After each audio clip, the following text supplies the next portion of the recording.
Mourners gathered around Ali Khamenei's coffin, chanting calls for revenge against the United States and Israel. Crowds erupted with chants as Iranian authorities unveiled the casket carrying Khamenei's body. The funeral quickly transformed into a massive public rally, with calls for retaliation echoing through Tehran. Thousands repeatedly shouted revenge, revenge, as they paid tribute beside Khamenei's coffin. Anti-American and anti-Israel slogans dominated the funeral ceremony throughout the gathering. Mourners declared that revenge remained their only message as Khamenei's body lay in state. A controversial Kill Trump flag was raised during the ceremony as public anger intensified in Tehran. The funeral venue was filled with banners demanding what supporters described as blood vengeance. Iran projected a message of defiance as the state funeral procession officially got underway. The funeral procession will continue through several cities before Khamenei is buried in Mashhad. Many mourners broke down in tears as Khamenei's glass casket was unveiled in Tehran. The black turban placed atop the coffin became one of the most symbolic images of the ceremony. Family members killed in the same strike are being laid to rest alongside the late leader. A symbolic replica of the destroyed compound was created to serve as the backdrop for the farewell. Authorities expect record-breaking crowds as the funeral ceremonies continue over several days. What began as a state funeral has evolved into a nationwide call for retribution. Iranian officials say millions are expected to take part in the multi-day funeral procession. Donald Trump's decision to pause military strikes has triggered widespread debate and strong reactions across Iran. We beat Venezuela in one day, and we knocked the hell out of Iran. They're dying to settle. They want to settle so badly. We gave them a week off for a funeral because we're nice. It's true. For 250 years, the entire world has looked to our country and been inspired by the leaps of progress, feats of strength, and acts of selflessness, faith, and hope that could only have happened right here. Communism is a mortal threat to American liberty. It is the greatest threat to our country, including World War I, World War II, Pearl Harbor, or even 9/11. We're not going to let this happen to us. Believe me, we're not letting it happen. Because communism is the enemy of free people everywhere in the world. Never works. It's the enemy of the Constitution. Above all, it's the enemy of July 4th, 1776. It is the enemy indeed. Even while the radicals and extremists attack our incredible history at every turn, they are silent on the miserable history of communism itself, because it never worked. Thousands of years, if you look at it, under different names, under somewhat different ideologies and systems. That system has led to more death and destruction than any system ever tried. It killed 100 million people just in the last century alone. Communism is the exact opposite of life, liberty, and the pursuit of happiness. It's death, tyranny, and the pursuit of evil. The godless communist morality states that anything is justified to bring about inhuman visions and to really propose what's good. They don't want good. They don't love God, and they don't want God. They don't love religion, and they don't want religion, and they won't have it. But we will not let them win. They have no chance against us. They have no respect for law, justice, principle, tradition, or your God-given rights. It's an ideology of mass theft, mass control, mass lies, and mass murder. Such doctrines can be given no quarter in a democracy, because the first thing they do when they get into power is turn around and destroy it. It always is destroyed, just as communists have done in other countries all over the world, no matter where you look. Very simply, communism represents the worst ideas and abuses in history by the worst people.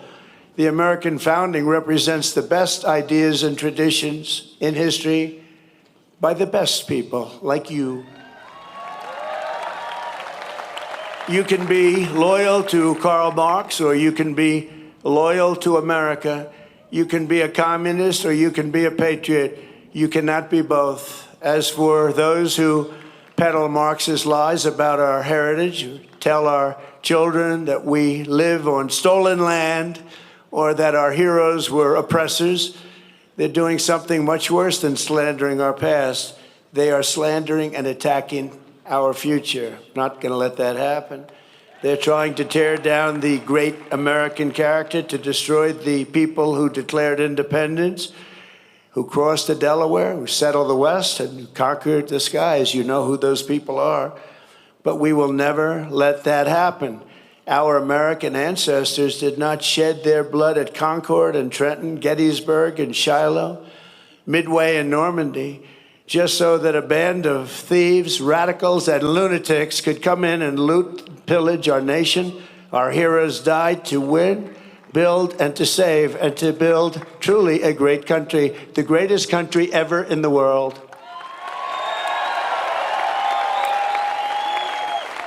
So on the eve of this 250th anniversary of American heritage, we resolve and swear for all to hear that the citizens of the United States of America will vanquish communism quickly. Don't let them take too much of your time. You know they're wasting your time, don't you? But we're not going to let them take too long or too much of our time as they play their games and send them into exile. We will send them quickly away, and we will continue to build our country bigger and better and stronger than ever before. America will never be a communist country.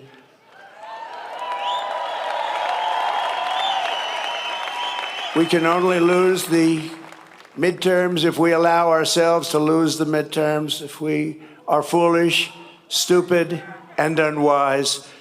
But if we terminate the filibuster, as we should do, and immediately vote for the Save America Act, then we will not lose an election for 100 years. We do that, we're not going to lose an election for 100 years. The Communist Party is made up of illegal immigrants, criminals, and everybody that doesn't want to work. Communism is a loser. It always was, and it is right now. It's a big loser. Look at the people that are promoting it. They are not the people you're going to follow. In 250 years, the free people of this land have accomplished more with our liberty than any other society has accomplished, even in thousands and thousands of years. As you look back and you study, what our critics will never understand is that America is not the sum of its mistakes. Our mistakes make us human. Our achievements make us American, and nobody has ever had the achievements that we've had. We are the nation that dreamed and created the modern world. We laid the railroads. We raised up those big, beautiful skyscrapers, harnessed electricity, and invented the light bulb, the telephone, the airplane, the assembly line, the television, the microchip, the personal computer, the internet, the GPS, the smartphone, and almost everything else that has ever been invented, including, especially over the last few days in certain areas, a thing called air conditioning. We invented it all. We charted the human genome to cure diseases. We powered entire cities by splitting single atoms and planted our flag on the moon. Americans fill the airwaves of the planet with our music and our culture. We invented baseball, basketball, football, volleyball, NASCAR, and the rodeo. We love that rodeo of the West. Americans have won the most Olympic medals of any country in the world by far, the most Nobel Prizes. Well, they haven't given me one. Settled 8 wars, I still haven't gotten it. That's okay. And the most world records.